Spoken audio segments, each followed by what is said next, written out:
এই চুপ বলতো আমার সন্তান লখাই সকাল থেকে কোথায় গেছে? লখাই? হ্যাঁ লখাই ঘুমিয়ে আছে। সত্যি? হ্যাঁ শুধু উঠিনি, খালি হাত থেকে ছিল শুতে আছে। ঘুমিয়ে আছি? হ্যাঁ বেশ, ঘুম থেকে উঠলে আমায় খবর দিবে। তাকে দূর মাখা ভাত খাবিয়ে তার উদর পূর্ণ করবো আমি। আর শোন, দাঁড়িয়ে দাঁড়িয়ে থাক, যদি আসে আমাকে অবশ্যই খবর দিবি, ঠিক আছে? এই, এটা কি বলছিস তুই? এটা গান গান গান? নতুন উঠা আছে কি বাদাম বাড়ার মতো যদি আমি ভাইরাল হতে পারি। ও তাই? আচ্ছা ঠিক আছে, তুই দাঁড়িয়ে দাঁড়িয়ে থাক। লোকের লোকে বলে কি বলে? দাসী রানীমা দেখতে দেখতে চম্পলা নগরে এসে পৌঁছেছি। তবে শোন, বলেন। দেখ ডাক দেখে আছে নাকি বাড়িতে, বল। হ্যাঁ মরা বেটা মরা আই দাদাই চুপটা সাহার আস্তে আস্তে ওইভাবে শোন, এটা রাজবাড়ি তো একটু ভালোভাবে ডাকতে হবে। এইভাবে করে নয়, আমি ডাক দিচ্ছি, ও শাশুড়ি মা বাড়িতে আছো গো? এ মা, ওর মতো কণ্ঠ লাগছে না?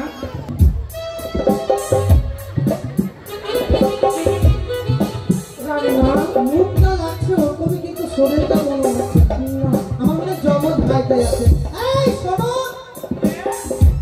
এইদিকে তাকাও একটু। তুমি কি জন্ম থেকে এরকম আছো? আমি জন্ম থেকে এরকম। আচ্ছা, তোমার রানীমা বাড়িতে আছে? আগে তোমার রানীমাকে গিয়ে বলো বৌমা এসেছে, যেন গরম ডালা সাজিয়ে নিয়ে আসে। আগে ঠিক আছে, বাইরে থাকবো। আমার কিন্তু সন্দেহ মনে হচ্ছে। তুই একটু এগিয়ে দেখো কি মেরেছে। মা মনে খাজি দিয়া করেছে বলে বেঁচে গেলাম। দেখতে পাচ্ছি না রানীমা। একটু আগিয়ে দেখ না। না দেখি। মা কি হয়েছে? মা কি বোম এসে ফুটবে। কি বোম মানে? আপনার রাজবাড়িতে বোম ফুটবে। এই সিপাই, সামনে কথা বলো। কি বলছো তুমি? কি জিজ্ঞাসা করে আসছে। যাও।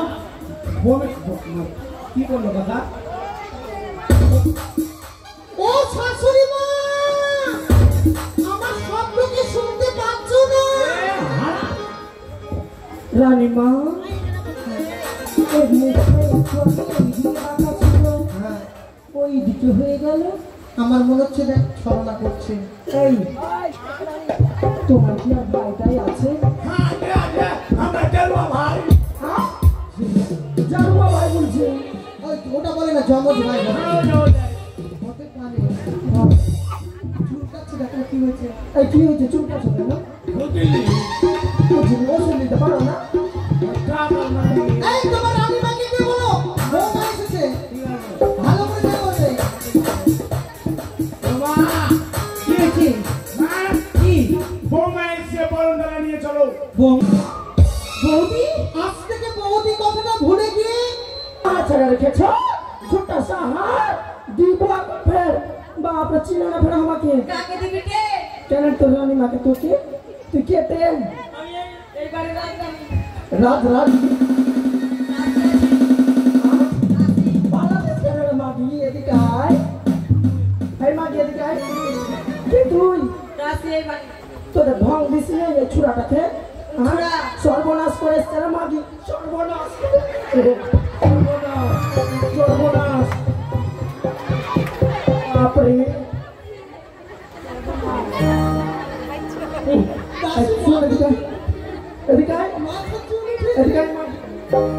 পালাবি না মাগি, ছুটটা সাহায্য ছেড়ে রেখেছিস আর পালাবি পালাবি পালাবি পালাবি।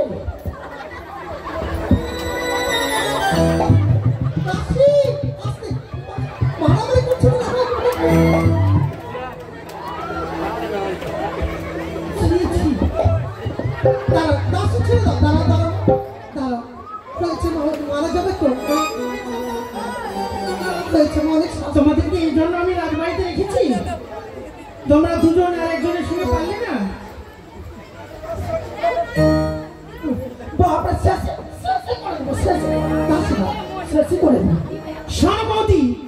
তোমার দাসী দাসের মতো থাকতে বলো, নইলে আমার রাজপ্রাসাদ থেকে এই মুহূর্তে আমি ঘাট ধাক্কা দিয়ে বের করে দেবো। দেখি কি করে তুমি ঘাট ধাক্কা দিয়ে বের করো আমাকে। কিন্তু দেখি আজ তোমার এলোমেলো চুল, শাড়ির অঞ্চলে ছিলাম, শুনতে চাই আমি না কথাই বলে না চোরের মায়ের বড় গলা, ছেলে চুরি করে বেড়ায় আর মা ঘরে বসে বসে গলাবাজি করে। দেখি কি আমাকে ঘাট ধাক্কা দেবে করে হত যদি করে বেটা কালির কানে দেনি কত সত্যই, কিন্তু তুমি কেমন মাই এক এক করে 6টি পুত্রকে মিলে নিয়েছো। তবু ভালো আছে, তবু সন্তানের মুখ দেখতে পেয়েছি। তোমার মতো আমি নই, বাছা নারী।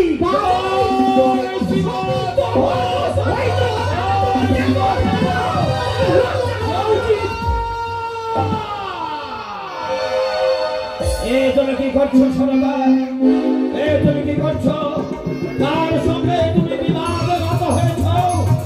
আজ আমার এই রাজপ্রাসাদে কার সঙ্গে তুমি কোলাহল করছো? অন্য কেউ নয়, অন্য কেউ নয়। সে এসেছে আমাদের রাজপ্রাসাদে, আমাদের বৌদি। বৌঠান! নমস্কার নন্দজামাই। এটি বৌঠান, আমি আশ্চর্য হয়ে গেলাম এই দৃশ্য দেখে। সেই কুলাঙ্গার অন্য কেউ নয়, এই তোমার কিন্তু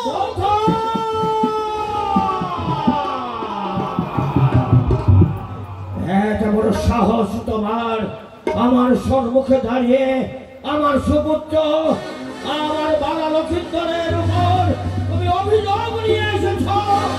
তুমি সাবধান বৌঠান, তুমি যদি অভিযোগ নিয়ে এসেছ, অভিযোগ যদি সত্য হয় তাহলে আমার লক্ষ্যকে আমি দণ্ডিত করব, আর যদি অভিযোগ মিথ্যা হয় আমি মাথা পেতে গোপনে করব। তাহলে প্রণাম পিতা পবিত্র মা।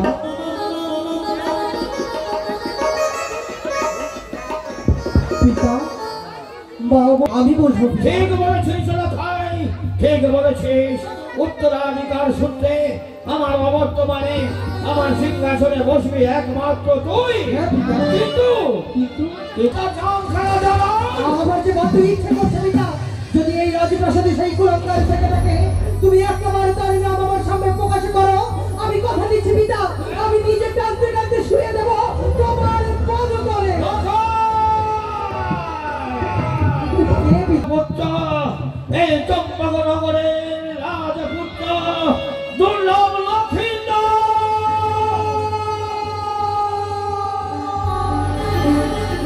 না পিতা না, এই যে মিথ্যে কথা পিতা, আমি তোমার পুত্র, আমার নামে কেউ যদি অভিযোগ করে থাকে সে যে একদম মিথ্যে পিতা, আমি তোর উপরে কোনো অন্যায় করিনি পিতা। আমিও জানি, আমি বিশ্বাস করিনি লখাই, আমিও সর্বপ্রথম বিশ্বাস করিনি দিতে হবে লখাই। হবে পিতা।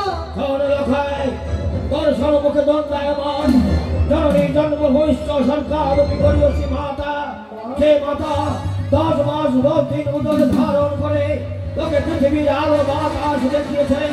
আয় লখাই আয়, এই মুহূর্তে তোর মাতার পদ স্পর্শ করে বল তুই অপরাধ করিসনি, ওই মহিলার উপর তুই কোনো অপরাধ করিসনি। আমার কখনো বিশ্বাস হয়নি তুই এই কর্ম করতে পারি। করিনি আমি। তোর পিতার কাছে প্রমাণ করিয়ে দে না যে তুই দোষী নয়। তুমিও অবশেষে আমায় প্রমাণ দিতে বলছো, তাই হবে না, আজ তোমার চোখের জল মুছিয়ে দিতে তাহলে আমার মস্তকে হাত দিয়ে বল, তাকে চিনি জানিস কি না?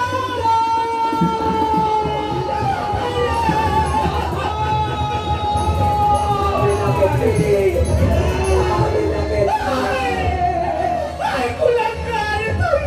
দূর হয়ে যা লখাই। সোনাকার, ওই কুলাঙ্গারের মায়া তুমি ত্যাগ করো সোনাকার। আগামীকাল প্রভাতে ওই কুলাঙ্গারকে আমি নিয়ে যাবো সেই বদ্ধ বলতে, নিজের হাতে ধারণ করবো খড়গ।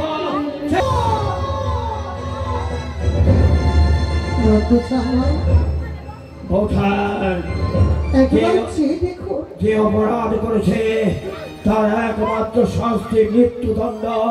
তাই তুমি আমাকে বাধা দিও না বৌঠা। আমি যে বলতে চাই না। কি করছো বাচ্চা? তুমি যে আমার ভাগ্নে ঠাকুর, আমার ভাগ্নে হচ্ছে ভগবানের সমতুল্য। মামিমা নয়, একবার মা বলে ডেকে আমার তাপিত হৃদয়খানাকে শীতল করতে পারবে না।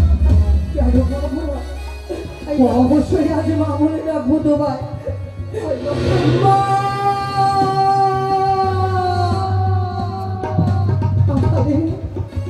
শতদিনের তপস্যা আজ যেন মনে হয় পূর্ণ হলো। আচ্ছা, ঘরে ফিরে যাবে তো পিতার সঙ্গে কিছু আলোচনা করতে চাই, তাই হবে। যাও শোনবা, ওই গোলাঙ্গার পুত্রকে নিয়ে যাও। তাকে আমি দু চোখে দেখতে পাচ্ছি না, তাকে আমি সহ্য করতে পারছি না। শোনবা, দাঁড়াও নন্দ জামাই, দাঁড়াও। সরকা নবদিনী বৌদি লখাইকে সন্তান বলে আমি বক্ষে জড়িয়ে নিয়েছি বলে এতটুকু ভাববেন নাকি আমি লখাইকে ক্ষমা করে দিয়েছি? এই মুহূর্তে তুমি বললে লখাই আমি তো আমাকে ক্ষমা করলাম, তাই বলে তাকে তুমি বুকে টেনে নিলে। এই মুহূর্তে আবার বলছো তাকে তুমি ক্ষমা করতে পারোনি। তাহলে বলো বৌঠান, আমার বিচার যখন তোমার মনে হবে বৌঠান, সপ্তম দিবসের মধ্যে যদি আপনি আপনার পুত্রের বিবাহ না দেন, বৌঠান প্রত্যেক চম্পলনগরে ঘরে ঘরে জানিয়ে দেব বৌঠান আপনার পুত্রের কুকীর্তির কথা।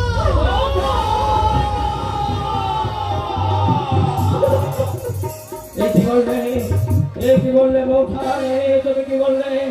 অভিশপ্ত জীবন আমার লখায়ের, তাই তো ভেবেছিলাম আমার লখায়ের শুভ বিবাহ দেবো না, আমার লখাইকে আমি চিরকুমার করে রাখবো। কিন্তু হলো না বৌঠান, হলো না। তুমি যখন শাস্তি নির্ধারিত করেছ, তোমার কথা মতো আমি তোমায় কথা দিলাম বৌঠান, এই রাজপ্রাসাদে সিংহাসনে বসে আমি তোমায় কথা দিলাম 7 দিবসের মধ্যে আমার লখাইয়ের আমি অবশ্যই বিবাহ দেব। তবে আমি আসছি, যেদিন আপনার পুত্রের বিবাহ হবে সেই দিন আপনার রাজপ্রাসাদে আমি আসবো, তার আগে নয়। তুমি কি শোনো ভাই, তুমি কি ভুলে গেলে? না শোনো না, আমি কিছুই ভুলে যাইনি। শোনো না, আজ আমার মনে পড়ে সেই ধাত্রীমার কথা। ধাত্রীমার তার নিজের প্রাণ বিসর্জন দিয়ে আমার লখাইকে বাঁচিয়ে গেছে। ধাত্রীমা বলে গেছে সতীকার গৃহে সেই ঠাকুর নাকি প্রবেশ করেছিল বিধাতা পুরুষ, সে নাকি বলে দিয়েছে আমার লখাইয়ের বিবাহ দিলে, বিবাহ বাসরে তার ঘরের দংশনে আমার লখাই প্রাণ হারাবে।